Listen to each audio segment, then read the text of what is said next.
and it's Sunday morning. And thank you for being a part of our show today. It's Sunday, and as usual, we're going to talk about the impact of Christianity on our culture. And today, we're going to talk about an interesting topic that I think you'll find interesting. It's Sunday, and my name is Harriet Kamek, and this is the podcast called Down to Earth. This is the show in which we talk about the issues that matter. And if I sound a little bit disturbed, probably startled is more like it when I delved into the topic that I wanted to talk about this morning. It's quite disturbing, quite earth shattering. And this is going to be a series. So we're going to talk about this and then get into it again tomorrow on our regular podcast as we talk about this. But today I wanted to talk about the influence of conservative Christianity on the sex trafficking trade. Now, full disclosure is that I am an ordained Christian minister. So, like everyone else, I have issues and concerns with how Christianity has evolved. Where did it start?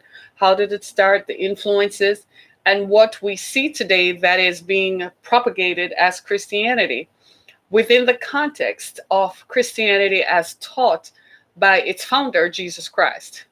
Like most people, what I found is a disconnect between what Jesus said and what Jesus taught that his followers should adhere to, compared to what the traditions of men have. It seems to me that people have used Christianity to do a variety of things that had nothing at all to do with salvation of the soul.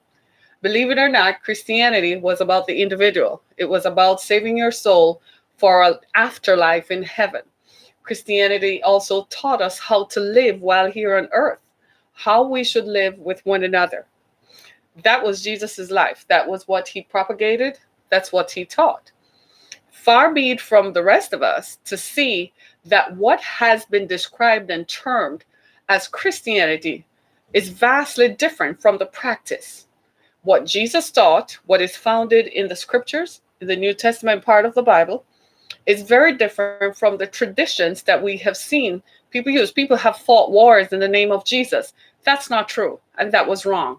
Jesus never told anybody to go to war. He preached love and peace. People have gone to other people's lands and conquered in the name of Jesus. No, Jesus didn't say that. He didn't say you were to go conquer other people, because in conquering other lands, it meant that you had to do what? Enslave people who live there. That was not Christianity. That's a political movement and an economic movement that had nothing to do with Christianity. And I think the confusion surrounds when people who say they're Christians come and conquer. They come to someone, they went to someone else's land and conquered, and then said they were Christians, then taught you, the conquered, to live according to Christianity. So like everybody else, I myself too have been curious about this for some time. I've been wondering, where did this movement begin? Who started it? Where did this kind of movement begin? And as most of you know, that I'm also an advocate to end human trafficking. My foundation, the Exodus Foundation, is based here in Detroit, Michigan. And we focus on survivors of trafficking, those who were trafficked as children. So it's a specific demographic. Those who were trafficked as children, women who are now over 18 and who find themselves homeless and require services, rehabilitative services, in order for them to exist.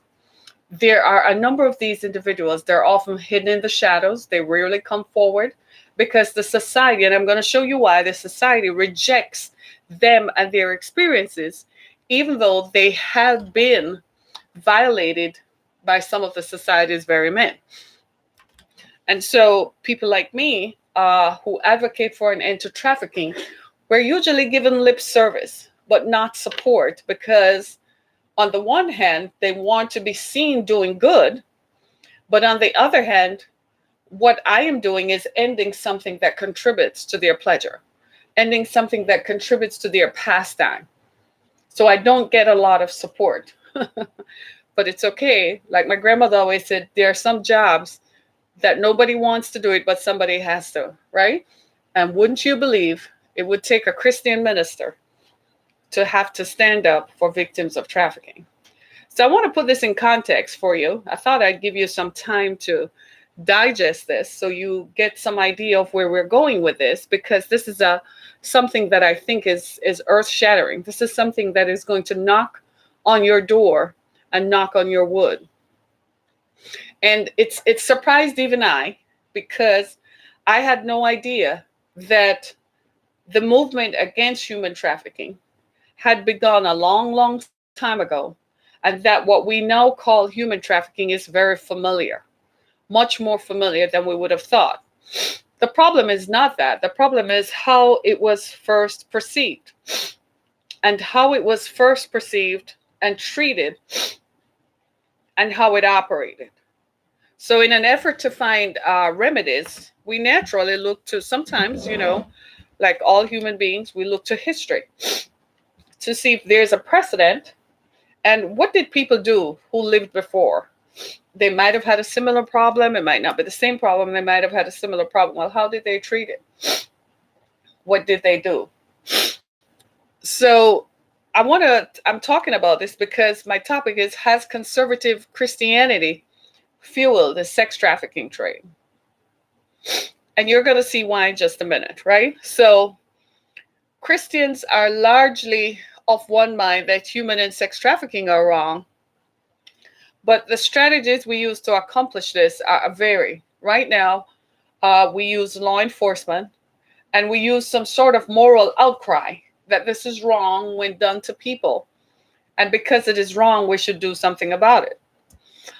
So we tend to pull on people's moral aptitudes and their moral convictions that this is something that is an error, and this is something that Christians should not do.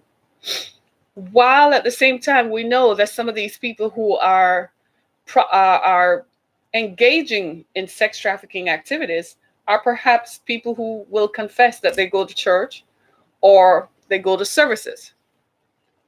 But does that make it any right? So 100 years ago, there was a movement called social purity. And social purity movements evolved after the abolition of slavery. And they were primarily organized by middle class evangelical Christians.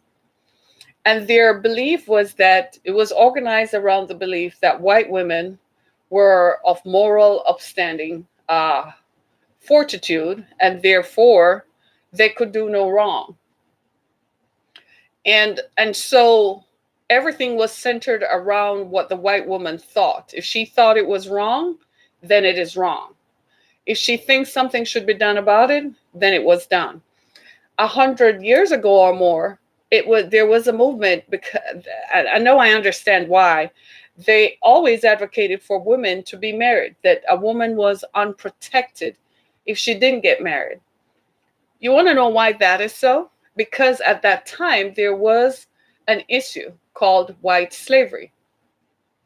White slavery, what happened when white women who were unmarried or who were defenseless, let's just say they were defenseless, were forced into enslaved labor. They were mistreated. It was usually done typically, just like human trafficking, done by force, by violence, and by drugs. And inevitably, those women were forced into prostitution, which is sex work, commercial sex work. Does that sound familiar? Well, who were the good, upstanding men who were buying sex from white slaves? And who were the good, upstanding men who participated in it? Christians, right? So the conservative Christian movement was that these things were morally wrong and should not be engaged in. That's a good thing. I agree with that. That's a good thing. The problem with that was that while some people were looking down on others, their husbands were participating and encouraging sexual slavery. Here's the thing about that. There was a distinction made between white slavery and black slavery. Because white slaves, white sexual slaves, especially white women who were forced into sexual slavery, were treated the same as black slaves, there was an outcry. But nobody cried out when black people were forced into slavery, were given drugs, were violated physically and sexually. Nobody cried out. So where was the outcry? Where was the moral outcry? But you say you're a Christian, but you didn't cry out when blacks were being enslaved, but you're going to cry out because a white woman is defenseless. Such is the crux and the moral contradiction of conservative Christianity at that time. You were all messed up. You were all caught up because white women were forced into slavery who were defenseless. Either they didn't have parents or fathers or whatever their social situations were. But at the same time, you still thought that they were better than the black slave whom you took from Africa and brought here. I want to let you know that human trafficking is a global problem. It happens everywhere in the world, especially in some countries in Europe, especially in Eastern Europe, where people are not, their societies have been collapsing for decades because of wars, and people are looking for work. They're just traveling to another country in Europe to look for work. Inevitably, they're forced into sexual slavery. They're treated as slaves.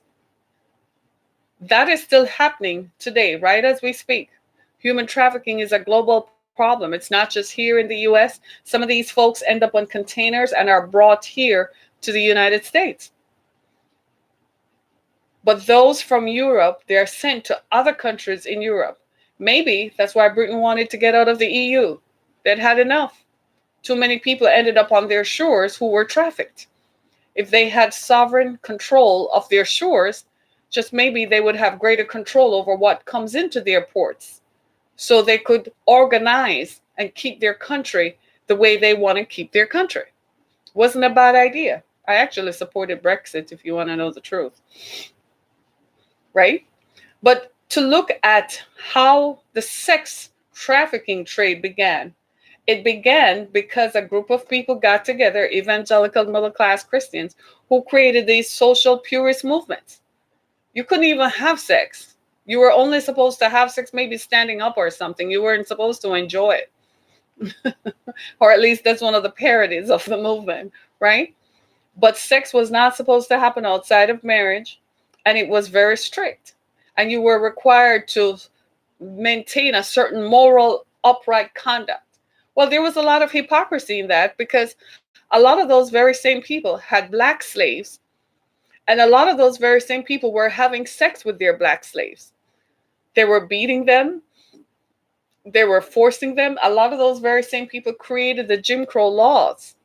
So my question is, how did conservative Christianity allow the sex trafficking trade to proliferate? Because they turned a blind eye to women, black women who were exiting slavery and who were being sexually violated by white men. But if it happened to a white woman, then it became a social outcry. And Christians, as usual, were right in the mix and sitting there watching it. This is why today, with history and written history, not just the traditions that are passed down orally, oral traditions, but written history, this is why today there is such a hardship to proselytize and to gather young minds and draw young minds to Christianity, to organize religion, because now that we have more proof of what happened, now that information is now released more, the more people know is the more questions people are asking. What happened here? How did this happen? How did we get from there to here? How did Christians know slavery was happening and did nothing about it? And it's a question that I can't answer. I wasn't alive at the time. And most of us, we simply can't answer it, because how do you say that you are a Christian following the teachings of Jesus Christ, but you allowed a system that enslaved people to continue? And as if that weren't enough, you then enslaved women. You looked at people who were defenseless. So there was something evil and wrong with us, that we looked at people who were defenseless and decided we were going to use them to satisfy our own pernicious desires. When you look at the sex trafficking trade, for instance, even it originates and happens right under our very eyes. Trafficking is not easy. As a matter of fact, the United States had passed the law, the White Slavery Act of 1910. I will tell you some more about it. Tune in tomorrow. I'll tell you some more about that. Would you believe that? In 2000, the United States made human trafficking illegal. Human trafficking is using people by force, fraud, and coercion for commercial sex acts and labor use.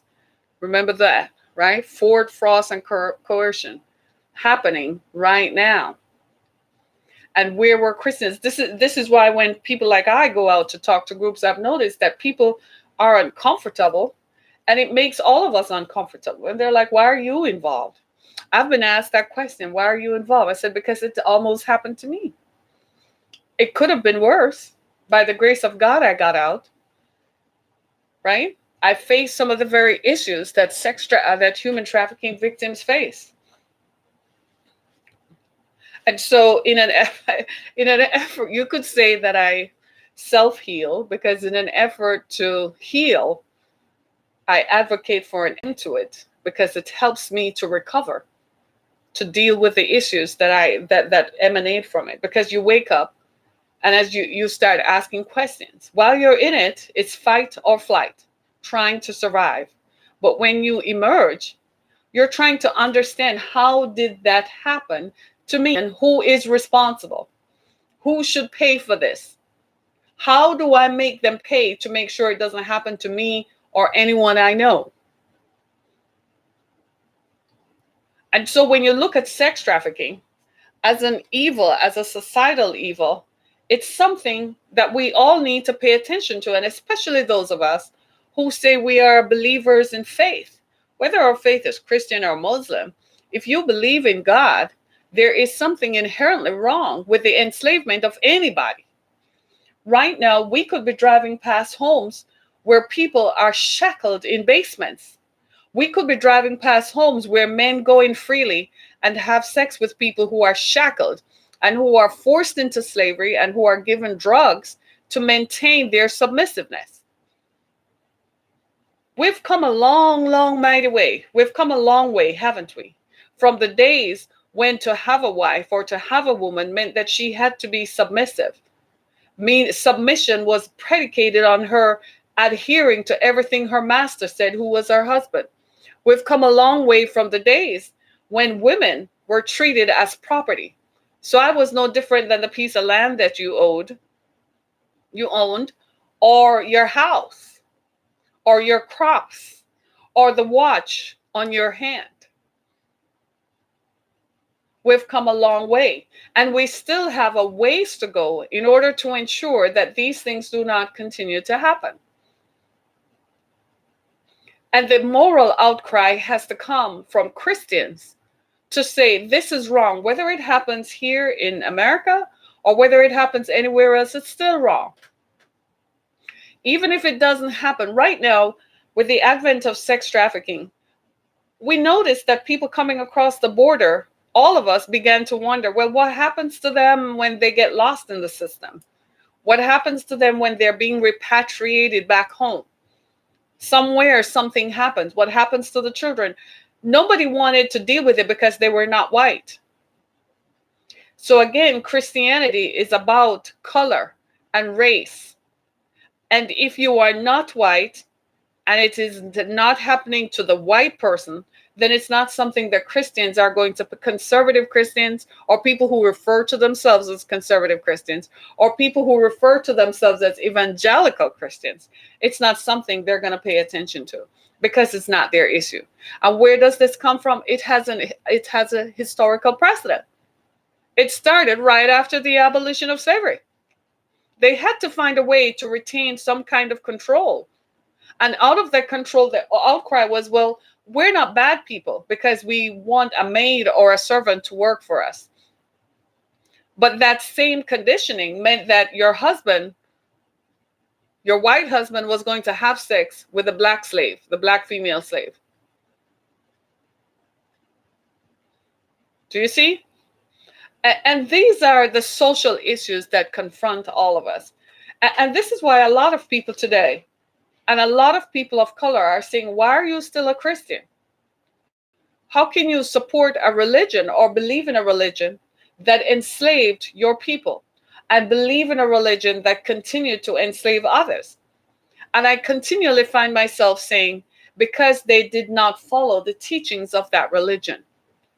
The teachings of that religion were love and joy and peace. Go pick up the New Testament. That's what Jesus said. When you read the Old Testament, everything that could have gone wrong happened. Then Jesus came and says, time out, time out. This is it. Enough. From now on, do this, do this, do that. Nobody followed that. Could we say that it's because we are accustomed, people were accustomed to just doing bad? And oh yeah, Jesus makes sense, but dude, it's not really going to work. When Jesus left, they were like, we don't have to follow that. We can just cloak it in something else and call it a different name. And this is, and especially today, with the more information that people have, people are more aware today. People are more educated. There are more avenues for information for you to draw. Like recently we discovered that the military used to participate in slavery. We never knew that. And all along, this information was in the National Archives. I guess it was suppressed because they didn't want people to know, because maybe it has an element of embarrassment that the revered institution, one of the most revered institutions in our country, is the military. We believe the military has an honor code, but we found out that the military used to pay its officers for personal servants, and those same officers would use free labor, slaves, and keep the money for themselves. Then they would send the voucher in to be reimbursed. It's stuff like that that gives you pause.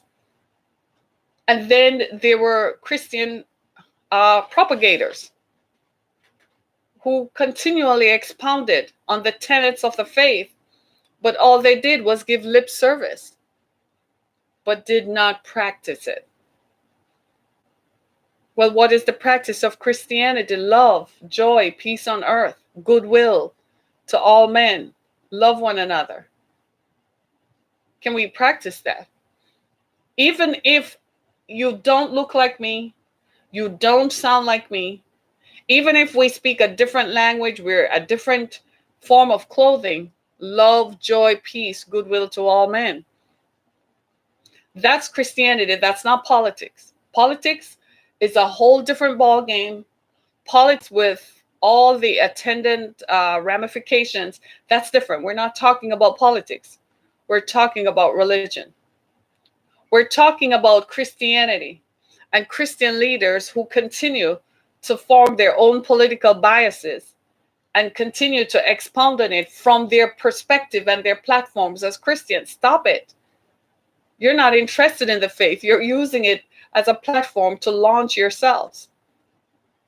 Just say it. Just say it. I was a Christian preacher and I want to be involved in politics now. I leave it alone. Just come clean. Do you see what I'm saying? Let me read you some facts, right? I got some facts here I want to read. Social purity movements led by middle-class Christian evangelicals are rooted in assumptions that a woman's natural moral nature should be pure, pious, and submissive. So then, women who are victims of sex trafficking are inherently to blame for their moral failures. You know what we call that? Victim blaming. Is it any wonder that Christianity turned a blind eye to what is happening to sex trafficking victims? I have felt that myself. Good Christians, even Christians who look like me, have made me feel that I was guilty of what happened to me.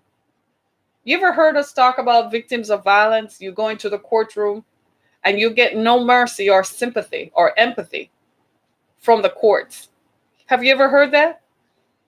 Well, let me tell you a story. So in 2017, I set up, I had set up the Exodus Foundation, and we got a place, we had a shelter and so on. And a friend of mine found a donor, and she felt that donor had a contribution to make. So she wanted to invite her to be on my board. But I am very, how shall I say, I don't just, I can talk to you all day, but when it comes to something where you're going to have power to sign something that attached to me, I treat it in a whole different way. We can shake hands all day. You can write a check and donate all day. But when you are going to be given power to have a say in my affairs, I want to proceed with caution. My friend at the time didn't see it that way. She just thought that if this person's, and I'm like, how well do you know the person? I'll take your word for it, but how well do you know them? Well, I just met them and so on. I said, well, I don't know them. And inviting them to be part of the board is a decision I would rather take under advisement. So she said, well, why don't you have a talk with her? Call her on the phone, have a talk with her, and, have coffee with her. I said, that's an excellent idea.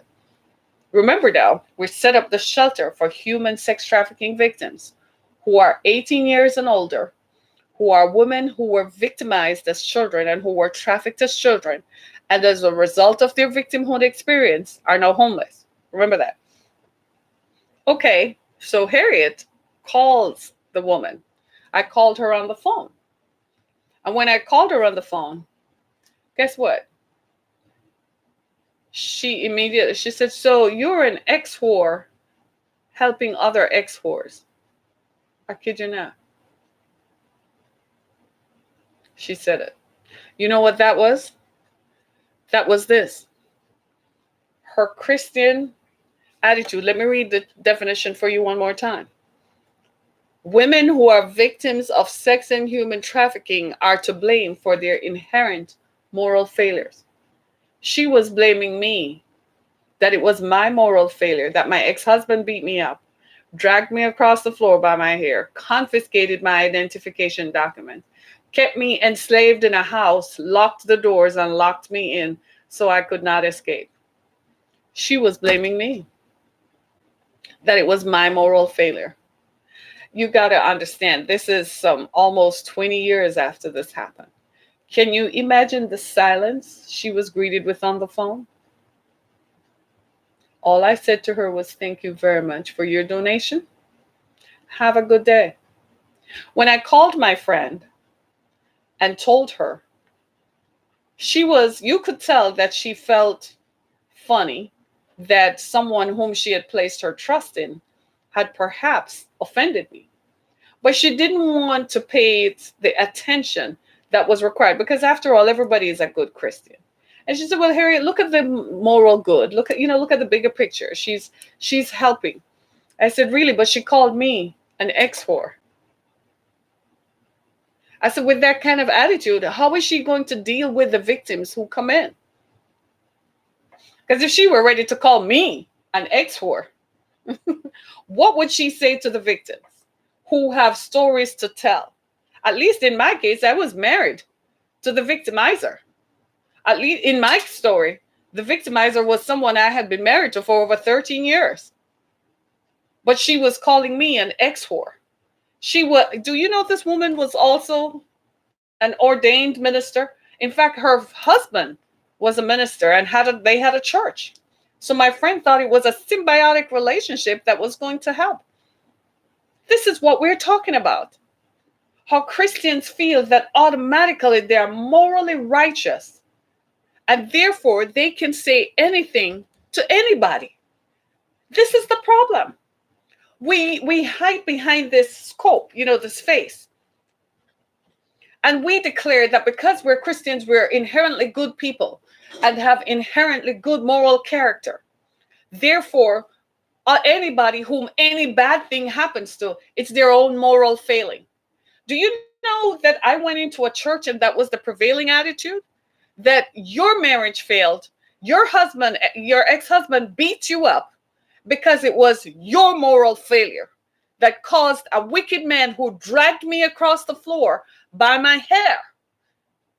I didn't drag myself across the floor by my hair. But because it happened to me, Christians made it sound like it was my moral failure. Is there any reason today why Christianity is up in arms? I swear to you, God must be sitting up in heaven like, what the heck is going on? This was not the plan. And they continue to perpetuate it. Recently, I had an interview with a Catholic priest, right? I went to sit with him because he's been doing some good work in the community, and I heard about him. And I had to go sit with him. And I kid you not, I walked away from it feeling like I really felt sorry for the guy. And I'm also glad he's older because he has lived through so much. But inherently, he's a normal person. He's like, the whole thing has just gotten away from us. He's like, Harriet, we've lost it. It has gotten away from us. The way it should have been was not the way it happened. And it has to do with power and control. I was like, spoken like a true believer, dude. This is all about power and control. And as Christians, what I have found is that we still have that thing in us where we want to feel like we're better than others, where we feel like we're better than others and I have power over you, because that kind of thing does not happen to me. It only happens to people like you. Where is your humanity? And where is your grace? If you have received grace, because one of the tenets of the Christian faith is that as a receiver of grace, you should give grace. Where's your grace? Where was this woman's grace to me on the phone? She'd never met me. She had not, I never graced her with my presence. Never. Because I said to my friend, I said, if that is how she's going to talk to me, how is she going to talk to these victims? Even with the girls who came into my shelter, as broken as they were, and some of the things they told me that had happened to them, one of them experienced sex trafficking from she was 7 years old in the basement of a church in Colorado. As egregious as that was, I still didn't call her a victim. I just said, well, what do you want done, baby? I looked at them through the eyes of, I failed, the society failed, everybody failed, because we all on our watch let this happen and did nothing about it. But here is this Christian on the phone calling me an ex-whore. I was like, seriously? I remember coming home to tell my youngest daughter at the time. And she said, Mom, if that is the attitude, I hate to think what next will happen. I have noticed how we tend to treat people. Yeah? We look at people and we view them as if they're not significant. We look at how people are dressed. And all of us, in an effort to not be derided by the society, we make sure that we are dressed and present ourselves. Even if we are humble in our attitudes, we still present ourselves as if we don't want anybody to pick on you. Yeah? Because people still look at you and judge you. Good, upstanding Christians. We all need to change. We all need to examine ourselves. You know what Jesus said? If you do it to the least of these, you do it for me. So have you fed the hungry? Have you gone into the prisons? And these are the things that a lot of people tick off and say, well, I do that. Well, I do that. Well, I do that. But how do you really feel? Because you're going to look at me on the phone. And you're going to call me an ex-whore. What she didn't understand and what she could not possibly have known was how much that would rank her. You see, I grew up very conservatively. It was almost, the first thing I felt was, dang, I let down my grandmother. I let down the people who raised me. I let down my grandparents. I let down the people who raised me. You see the victimization in it? That was the first thought. I said, oh my God, she totally misconstrued my efforts.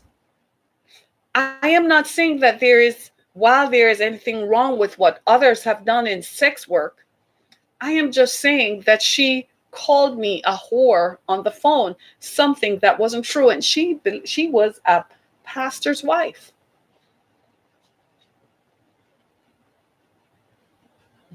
Right?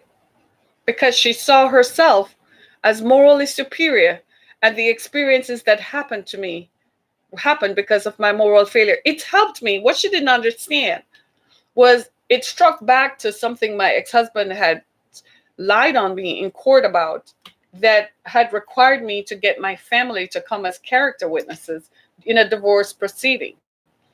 And my mother told my ex-husband that I will never forgive you for doing that to my daughter, because when you met my child, I told her not to marry you and she went against my will. And she said, for you to call my daughter that, whom we raised to be better, and whom we raised to be better than you, for I tell you, it was a whole thing. But you know what it did to me? I remember hanging up the phone, and all of a sudden, my experiences, they just kind of just became clear. Have you ever just had that moment of clarity when the flash light bulb came on? See, I was part of a church community. I had been part of a church community. And I could not understand why, when I first joined, they treated me with such scorn, almost as if they didn't want to touch you. They didn't want to, talk to you. I couldn't understand it. I thought they were Christians. Then I understood it. It's because that thing in them, the socialization and the teaching of their Christianity, was that they were morally better. And that what happened to me was because I had inherent moral failures. These are people who were regularly having sex with sex workers, who were having sex with children, even in the church, and dared to point a finger at me because my ex-husband beat me up. This woman was on the phone. She knew nothing about me. I don't know what Elaine must have told her, my friend Elaine. I really don't know what she told her. All I know is that she assumed that the reason that I was helping other women who had been victimized by sex trafficking, was that I was standing on Cass Corridor too. Can you imagine? My father must have switched over in his grave. At the time, my mother had died. She had just died. I couldn't even, if mom were alive, friends, and I had come home to tell her that, she would have called that woman. I kid you not. Such a thing. But that is the extent to which Christian conservatism is like, well, we don't drink, we don't smoke, we don't do drugs, we don't participate in illicit sex, we're not immoral. But why are the victims of sex trafficking telling us that pastors go to them and preachers go to them? Why? Tell me. Tell me, why are they telling us? Tell me why male prostitutes are telling us that pastors with a Bible on the back seat of the car is pulling up and inviting them to have sex. Tell me why. I am saying deal with your issues before they deal with you publicly. You might just have an itch to scratch why that subject rankles you some more. Because one of the things I discovered while I was handling victims of sex trafficking is that a lot of women had issues with sex workers. And I was like, I'm not getting this. What's the issue? So I asked the victims, and they said, well, they're blaming us because their men come to us. So I said, oh, so then I would ask women, I would be like, what's the issue? There's something morally wrong with this, with people who participate in this. And then they would stare at me twice. I guess at the time I didn't experience that part of marriage where, your husband regularly would leave home and go be with a prostitute and come back. I guess I never knew that. I had not lived that. So I wasn't intimately familiar with how painful that must have been. But all of a sudden, when that woman said that, it gave me thought, man. It made me think. I said, so you're telling me that people actually think that they're morally better than others? That people actually think that what happens to these girls who were trafficked and people had been having sex with them from they were kids is their fault. And because it didn't happen to you, it meant, I kid you not. I guess in a lot of ways it explains everything, because I felt like, so you think you are morally, you're better than me because you weren't violated. It's the same thing rape victims feel. Did you know that? Victims of rape don't come forward because we judge them, because we make it seem as if it's their fault why they were raped. This is why we have engaged in this, we call it victim blaming, and we're trying to create awareness around it so that we all understand that we have a role to play in the hurt and the rehabilitation of others. None of us are reprieved from that. We all have a role to play. We can't just sit by and let victims be roughshod and be run over, whatever the issues are. You don't know what forces people to have to go sell their bodies on the street. You don't know what kind of choices they may have to make.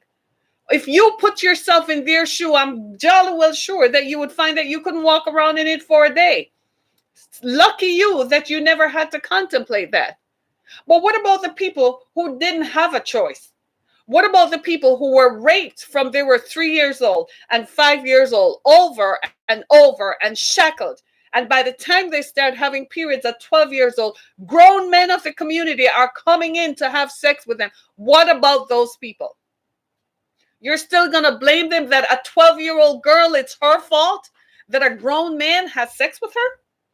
It's her fault. It's her moral failing. And then you go and sit in church, pick up the Bible. I don't know how the Bible doesn't catch on fire in people's hands.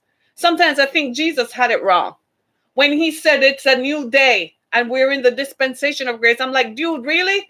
We probably need to go back to the days when people did things like that in the Old Testament. They caught on fire.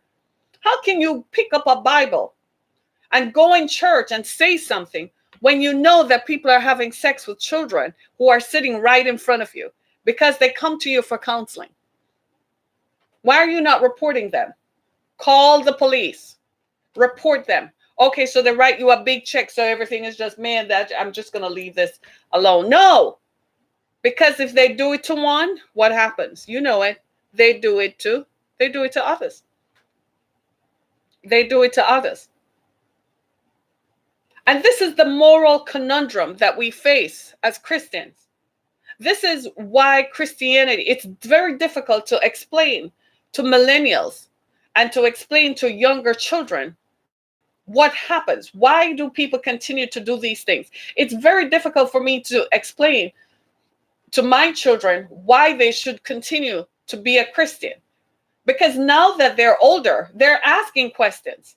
And they're like, so where were the Christians who lived next door while dad was beating you and dragging you across the floor by your hair, mom? Where were the Christians? I went into one church and asked for counseling, and I had black and blue bruises on my face covered over with makeup, but you could still see it, begging for mercy. And the pastor still told me to go home and submit. You know what that was? That was inherent racism. That happened in an Assembly of God church in Deltona, Florida. I don't think that pastor is still around today. The scorn that I was treated with, I began to realize after a while that maybe this is a part of racism here you are not seeing. Only to find out years later that it has its roots in the old moral aptitude and attitudes of white women who thought that they were better and who thought that there was such a thing as white slavery, because white women inherently are better human beings than black slaves. That's where it comes from. It was fueled by the social purity thought that because of the color of my skin, I am purer than anybody else. What a losing idea that was. What a failing idea that was. How have we failed hundreds and hundreds and millions of humanity by daring to think you are following the teachings of a humble man from the Sea of Galilee who was a carpenter. But yet here you are thinking you are better than others. And to think 100 or so years later that Black Christians who are conservative adopt the same thinking, and for one of them to call me on the phone an ex-whore. I swear to you, my mother must have flipped 100 times in her grave. Just saying it right now, I know if there is such a thing, my mother must be switching over and over because she can't get up to come do something about it. I wouldn't even tell my grandmother, who is still alive. This might be the first time I've ever talked about it, because the folks who raised me and who know me are probably like, where's that woman today who said that? But that's what conservatism does. It applies a band-aid, and it tells people that you are, whatever happens to you, it's because of your own moral failures. You lost your job, it's your own failure. It's your own moral failure. Your husband left you, it's your own moral failure. Your wife left you, it's your own moral failure. You lost your house, it's your own moral failure. That's what conservatism does. It does not address the societal issues that contribute to the decline of morality. It does not address the fact that individuals create these situations because they want to enslave others. No, conservatism says it's your fault why you are the way you are, and you don't try hard enough. How many times have we heard that foolishness? It's your fault. It doesn't address that there are others that could contribute. This is why I tend to be very careful about people who want to say something to me about my life and so on. And people sometimes misunderstand because I give you the time of day as a courtesy. But then I'm going to take it under advisement and shut your ass down by not listening to you. Don't come to me with foolishness. A few months ago, I was somewhere and a young man purporting to be a prophet came and was trying to talk to me. What he didn't realize was what he was trying to give as a prophetic advice sounded like it was a criticism that was coming from someone else who didn't have the courage to face me. But I listened. I like when people, you know, my grandfather used to tell me, you should learn to give people enough rope to hang themselves. My grandfather was patient, I'm not. So his idea was if you give people enough rope to hang themselves, eventually when they get cut off, it's because they have strung themselves up. When I was younger, I couldn't be bothered with that. That took too long. But you see, as I get older, it's a very effective policy. So I let him talk. I even let him talk on 2 more occasions after that. And then I cut him off. I guess now they're busy trying to find me. No, you should not have said what you said and said it from the perspective of God told you. God didn't tell you that. That's what someone else told you to say to me because they didn't have the courage to say it themselves. That's that conservatism mentality that you are where you are because you're inherently of moral ineptitude or there's something immorally wrong with you. Right? And unfortunately, we have done great harm to people because of this. Sex trafficking is just one part of it. Human trafficking is just one part of it. People are wringing their hands like, well, look at what we have done to people. One of the ideologies now about violence prevention, when we start talking to people who have experienced violence, and sometimes people who perpetrate violence on others, when the dust is settled and they're in jail and so on, and you start talking to them, the question then becomes, what happened to you? The reason I say that is because when you say what happened to you, what it does is it opens the window to learn something about the person. Because after a while, you realize that people are way more victimized than we think. And I'm not one of those people who just like to just put a victim on everything, a victim label on everything. But I like to ask, what happened to you? When I see men beating up women, I'm like, what happened to you? I'm like, I know what happened to you. You grew up watching somebody else and forcing that on others, and you determined that you would never be powerless.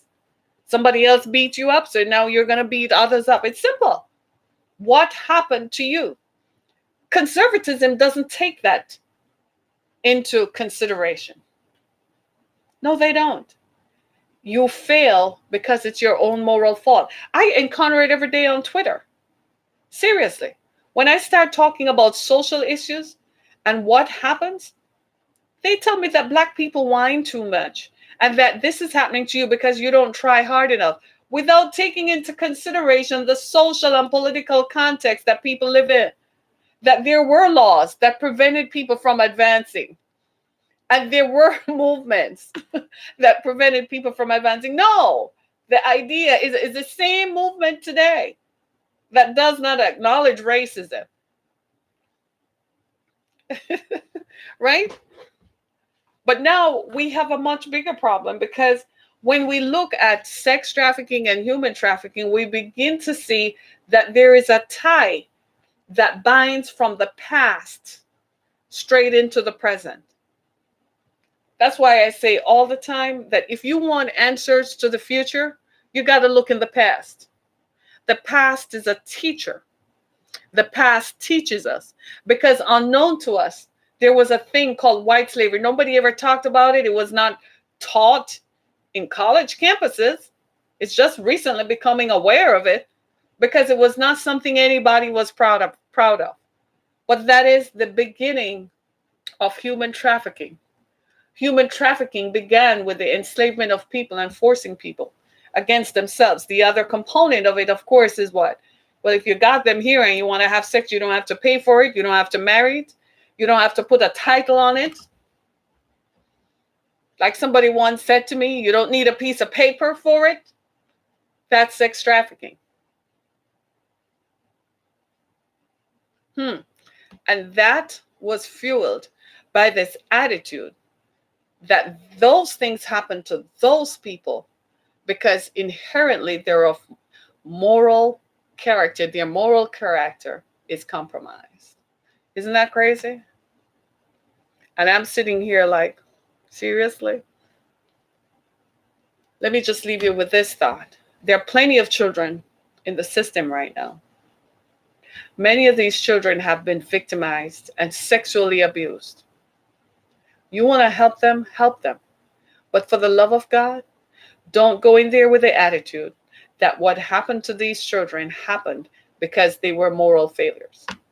Don't go in there with the attitude that they're there because their parents are of inherent bad character. Help or walk away. Pick your choice.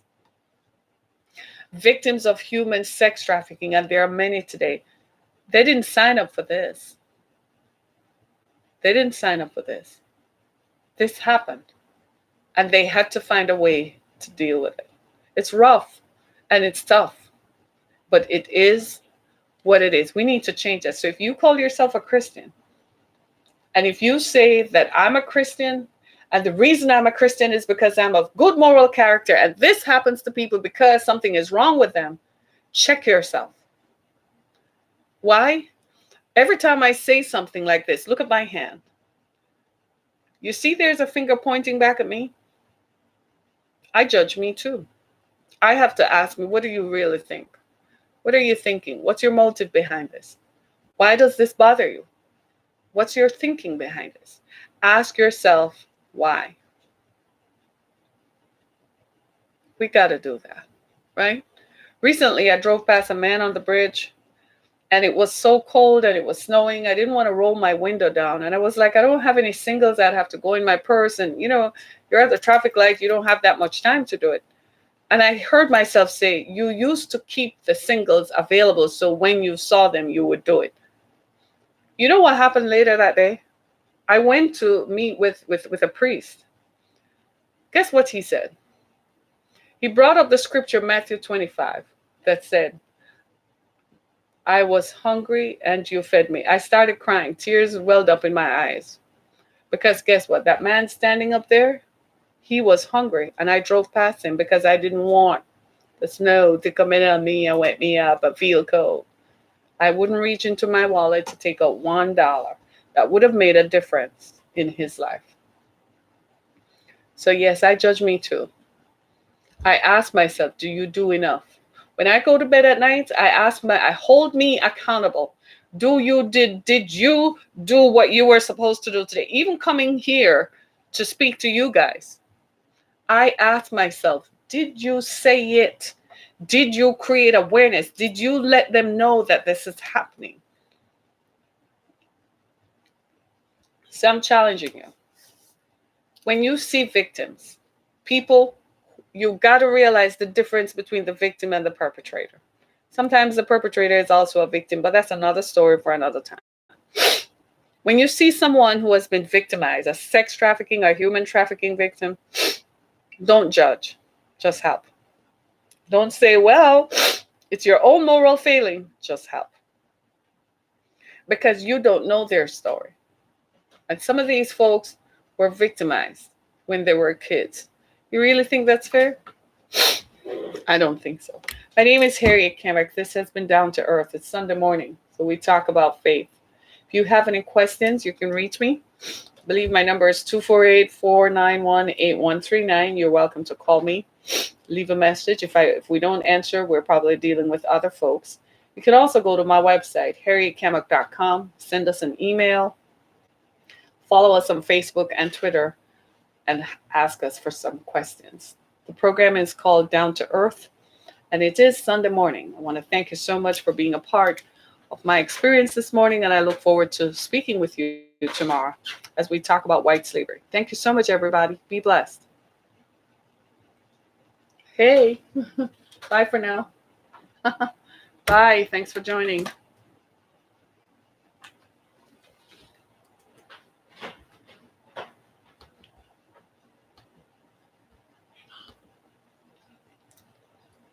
Thank you for using Blog Talk Radio.